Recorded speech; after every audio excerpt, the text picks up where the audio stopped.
Have you ever heard the modern continent argument? The one that asks how many continents are there exactly? While most agree that there is 7, have you ever actually looked at the lines on the map and where they are drawn, and listened to the actual definition of the word continent? It states that they are just one connected landmass, so then why are Europe and Asia classed as separate ones? They're directly connected, quite obviously. Hell, throw in Africa while you're at it, since there is a land bridge. Let's make one giant supercontinent. But I think you already know why we separate them, and it's for quite a simple reason alone. Culture. Like it or not, humans set these up for a very simple reason. These groups are different from one another, different enough to change how our maps are drawn. After all, what is a continent but a collection of countries and their borders anyway? And what are these countries but different peoples? But you see, kindred also class ourselves in such a way. Case in point, if I were to call our kind a kindred in Asia or Africa, they would look at me funny, for they do not use those terms there. And while you have learned plenty of kindred, I think it is time to speak of those, vampires from other parts of the world. Tonight, I wish to speak of the ones from Africa, the Laibon. Originally, we believed the Laibon were just one clan or bloodline instead of an entire sect due to the confusing way they talked to each other. See, the term Laibon is their term for the state of our being, shall I say, as they use it instead of the words kindred or Canaanite as the Sabbat call us. But we believed they were talking about their clan, hence the confusion. I'm sure this confusion went both ways too. They probably thought we were just 2 warring clans or something. No, wait. They don't use the word clan. They use a lot of different terms, actually, for almost everything. Let me get into how they are actually structured. See, it's quite different from our own, and that's partly due to their main mindset behind how we operate, shall I say. See, many kindred, myself included, try to characterize the beast. That urge within us to seek out blood and power and kill those around us. The monster within that will drain our humanity, and that our humanity is who you were before. We view the beast as a different being within us, and that allows us to keep it in check. But the Laibon believe that they are merely 2 forces pushing at one combined being. The I, a force that wishes to be more human, and the Ova, that seeks to make them more supernatural. The part that sets them apart greatly is that it's possible to have high or low in both of these at the same time, as in working with both contradictory forces at once. Although I'm told trying to maximize or minimize both of them at the same time has drastic consequences. I'd call this misguided, but back in the day we had all sorts of paths towards humanity, we would call them, and they were just as bizarre when it came to their beliefs, so I would treat this as just another one of them for all things that matter. But this is how they operate within their own sect. They have their own origin myth too, that of Kagan, a mighty man who, if I'm remembering the myth correctly, wanted to court the daughter of the sun, or a sun god. Actually not that clear if I'm being honest with you, and in order to impress them, they wrestled and in some tellings killed a lion that was death personified. This battle is what turned him into what the mortals would call a vampire, what we would call a kindred, and what they would call the first Laibon. This is their myth for the first of our kind, and it seems about as believable as all our other origin myths if I'm being honest with you. But a ridiculous, outlandish tale involving a god and a man whose name begins with the letter C keeps coming up now, doesn't it? Maybe you should look into that, should you have the time or care. Anyway, that little query aside, perhaps I should get into how they actually run their domains, which they refer to as the Ebony Kingdom, which of course stretches across all of sub-Saharan Africa. North Africa has a different story, but that will be for another night. For a start, their clans and bloodlines are a lot more predominant than what you would expect, although they use the term legacy to describe them, and interestingly, there seems to be no distinction between the two. As in, all bloodlines would have the same status to all clans in the eyes of a Laibon, as they would simply just be 2 separate legacies. Indeed, many a legacy can split off from another and be just as important while they both exist at the same time, something that doesn't really happen in Camarilla society. However, this does not mean they are equal, not at all in fact, for they have legacies that openly rule over others. Like the Camarilla concept of high clans, but taken into an actual caste system. Imagine, if you will, in Camarilla society that all rule was only allowed by a Ventru. Only a Ventru could become a prince. No matter what the Anarchs believe, that's just ridiculous. Well, this is true for the Laibon, for one of them is and always will be their leader, with no exception. Another thing to note is that they are incredibly wary of outsiders, and do not allow them to join their ranks unless under specific parameters, or allowed by their higher-ups. It's actually quite rare that anyone embraced outside of the continent, or not by a Laibon, would ever be considered them by them. Only local Africans, born, raised, and embraced there, will be within their ranks, with a few exceptions. Back to their rulership. They split the Ebony Kingdom into 11 lesser kingdoms, all of which are led by a leader, a member of the legacy of the Guru High. They are the true rulers of this land, but more on them a bit later. This would be their king, an actual powerful figure, almost all of which are even older than I, and many of which are actually unnamed. But they would elect local figures known as a Magaji, who rule over small regions and cities. This would be their equivalent of a prince, and the only real difference is that they can be found in charge of some countrysides too. When they do this, they get quite a bit more land to make up for the fact that there's nothing in it. The reason they do this is because, unlike us in the Camarilla, who just prefer to avoid of the supernaturals and stay to the cities, they just wage war on them and try and take them back. In fact, most of their resources are actually wasted in these efforts, as those within the cities fund those outside to keep them content. The last thing that majorly sets them apart is that that's the only thing set in stone after that. They don't have consistent titles under the Magaji. While some probably have a sheriff and a primogen equivalent, others will not. It is up to the individual Magaji to set up how they want to pass down power and run things.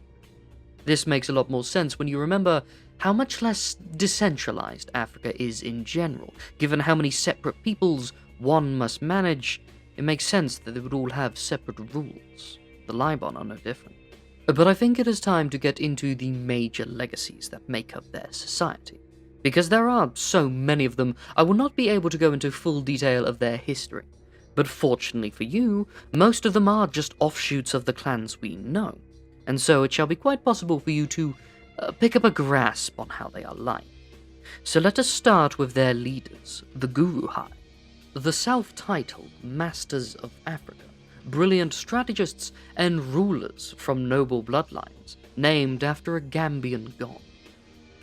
With all of that being said, you would assume that they might be what we would call a Ventru, but that's not actually the case. For they are actually from Clan Nosferatu, but you might be surprised to hear that, since quite a lot of them would fit in with normal society. The reason for this is it's actually directly linked to their beliefs of I and Oren, and is probably proof that they started this system's focus when they were setting up the Laibon's creation. See, the more I, or human they are, the more they would look, say, normal, and even majestic at times. Whereas the more Oran or monstrous they are, the more they would start to look like a typical Nosferatu. Although they can take on some rather interesting differences when it comes to their physical deformities on the Oran side of things. I've seen one with their leg joints bending the wrong way. Many have flesh that looks like it's currently melting and moving around, and it's quite a common trend to have multiple eyeballs in places you really shouldn't have them. But all of these traits will slowly fade if they slide back into being primarily eye. They tend to rule with iron fists, and as I said before, they are the only legacy that can be the kings above a Magaji, or their prince. However, they are also quite hands-off at times, learning from and leading from the shadows. They do this so much that many, including a handful of the Magaji somehow, aren't even sure that they have kings above them. But I assure you that they do. They have the disciplines of animalism, potence and presence, making them considerable fighters, majestic rulers, and able to recruit animals to their service, mostly using them like spies, just like the Nosferatu do. Unlike them, however, they prefer to go up in the center of things. If a fight or drama is taking place, they will be present. If a Guruhai has taken the time to arrive to something themselves, they're going to make sure you know it, and are not wasting a second of their time. But onto the next legacy, the Akunanzi, or the Weavers as they have been known. Named after the spider god Anansi, they actually act a lot like their equivalent of Nosferatu, funnily enough, which is actually hilarious to me, because they're actually gangrels, who take on more spider-like qualities, which can sometimes include their faces being replaced with spider-like mandibles at times, disgustingly enough. Although this is not set in stone, unfortunately, they take on some other animal aspects too. They fancy themselves as travelers and storytellers, and are the most likely ones to have contact with the kindred outside of the Ebony Kingdom. Many a king and a Magaji will have them in their courts, and they are often sought out for their wise counsel, and they are indeed quite learned. But they have not been the best at, shall I say, being the most forthcoming. As I said, they are storytellers, and most storytellers, myself included, can't help but exaggerate things a little, or leave out a detail, or perhaps just add a small thing from time to time in order to make a story more interesting. Come to think of it, they are the ones responsible for us kindred thinking they were just one clan, and I would not be surprised if this was intentional on someone's part. But do also keep in mind that storytelling, especially verbal ones, are quite important to many an African culture. So to say this to their face would be almost sacrilege. They do, however, have the disciplines of animalism, fortitude, and a unique one they would call abomwi. What it truly is, I'm actually not quite sure, to be honest with you. It allows them to control and sense animals while also giving them a limited form to transform themselves akin to Protean. So, without any real research done on my end, I'll just let you know that it gives them control over and abilities of certain animals. It's weaker than Protean and animalism, but has aspects of both on its own. So, them also having animalism makes up for that part of its weakness at least. Onto the next legacy, the Naglopper, which I think just means Nightwalker or Evil Sorcerer.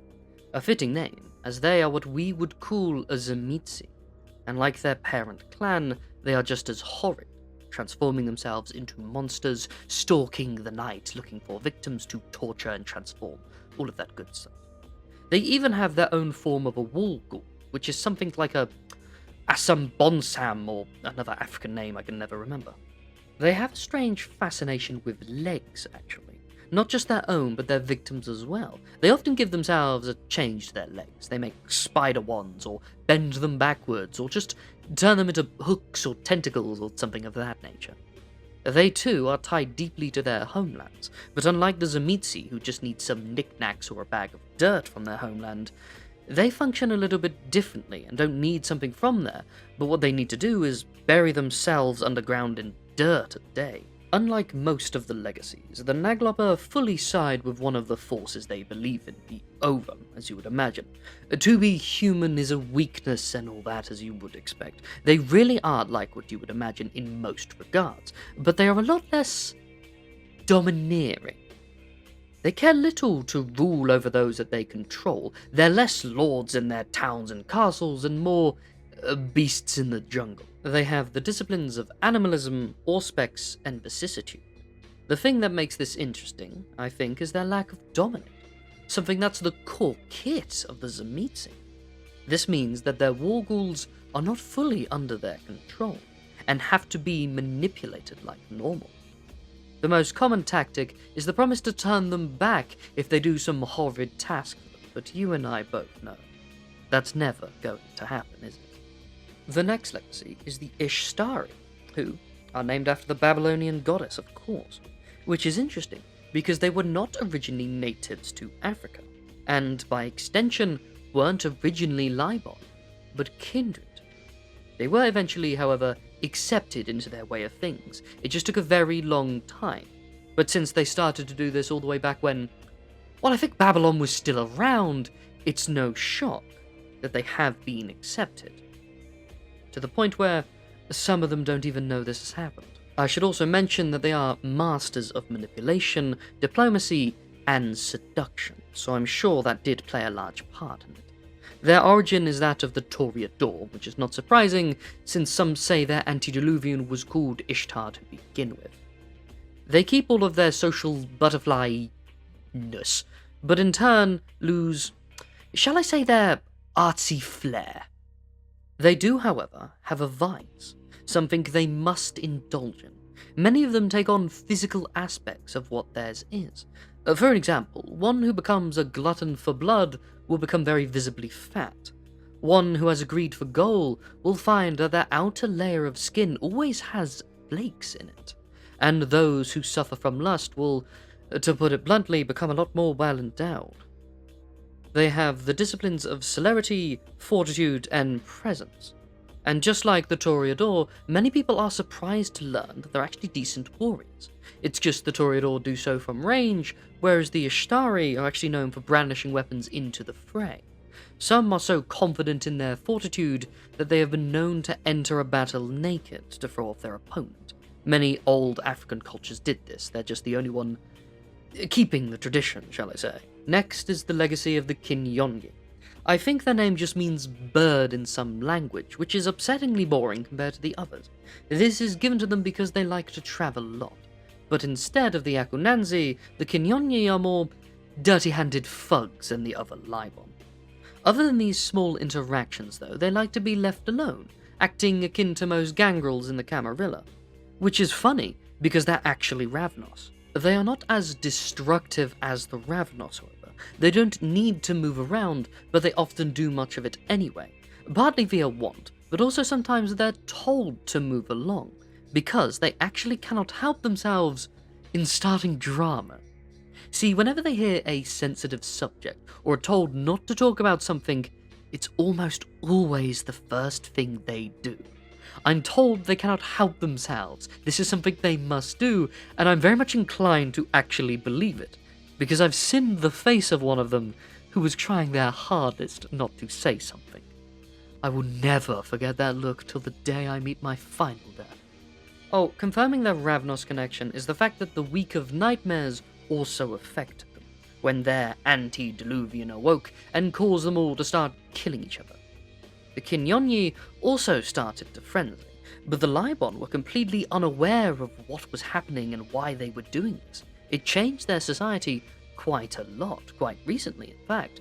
Most of them no longer trust the legacy, for good reason. And lastly, they have the exact same disciplines as the Ravnos, and basically use them in all the same ways for the most part. They act like their clan equivalent, just one that doesn't need to keep moving, but gets in trouble if they don't do it anyway. So, it probably just goes to say that their nature is inherently self-destructive. Next is the Osebo, named after a leopard man character from some old African folktales I'm not aware of. They are considered quite near the bottom when it comes to their caste system, and I don't think they even are able to reach the position of Magaji. Despite this, they are probably one of the highest in number and are seen everywhere. They act as the main fighters of the Laibon, and when other sects come to blows with the Ebony Kingdom, it's almost entirely Osebo they face. You might be surprised to hear that they're probably a Bruja blood, since unlike the Bluha, they don't debate things. They stay pretty content with their lot in life. They enjoy where they are, despite its low character, some would say. Well, with that being said, they are also just as susceptible to frenzying, and when they do, they are quite intimidating. Some of them are known for the practice of ritualistic scarring of their own flesh, as some African cultures are known for. But because they recruit from all sorts of different peoples, it can result in a group of them having completely different types of scars all at once. They have the disciplines of Auspex, celerity, and potence. Again, their fighting is their most proficient quality, but unlike the Bruja, who are always sticking to melee, the Oseba have a lot more variety in their fighting styles. After all, they serve as the main battle line, but also the backup, and sometimes just bodyguards. they are expected to be skilled in all of it. Because of this, and because they are so willing to serve, most Laibon outside of the Naglopa don't have ghouls to serve them, but just use Osebo instead. And this is not an insult to them. They're prideful in this. Because their skill is so unmatched, they think this is elevation. Next is the Zidundu. Their name directly means shadow, so that you know they are La Sombra instantly. But unlike most of the legacies, this one is known for throwing away tradition and wanting to become a lot more modern. And, in fact, they are the only one openly vying to overthrow the Guru High and become the next leaders and kings. All this despite the fact that they are actually surprisingly weak compared to the other legacies. Or at least, they were. Out of all of the legacies, however, they are the only one found exclusively in modern cities, and seek to use their powers over them to have them achieve their goals. Because they are so willing to adapt with the times, it has resulted in their growing power at quite an impressive speed, I must say. They also have their shadowy presence and preference for being all gothic. They do, however, have reflections, but what they don't do is cast a shadow of any sort, which is quite bizarre. The implication is they just keep their shadows within themselves somehow, but this is shadow magic, so I'm not going to begin to guess how it works myself. I haven't spent enough time in Africa to test these things. They also have the same disciplines as the La Sombra, and again use them in all of the same regards. If you ask me, I'm surprised that they're even viewed as locals fully, while a group like the Ashtari, who have been around for twice as long at the bare minimum, aren't considered fully, but the Zidundu started in Africa, and so they are.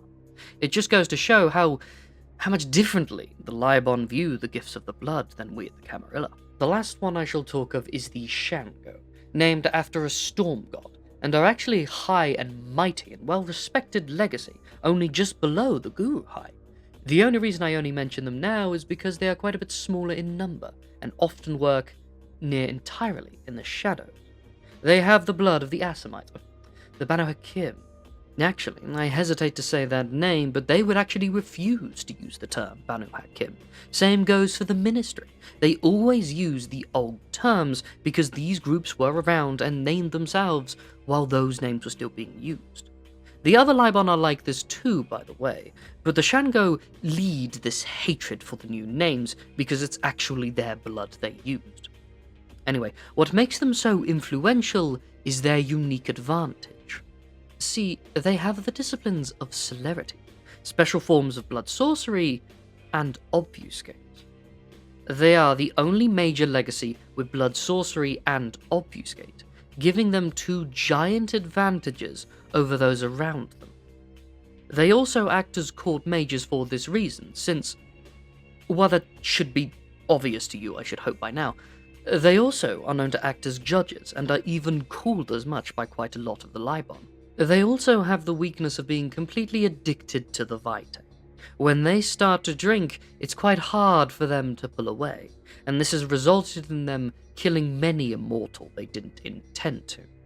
They've also been tricked into forming blood bonds, because this is a very common thing people try to do to them.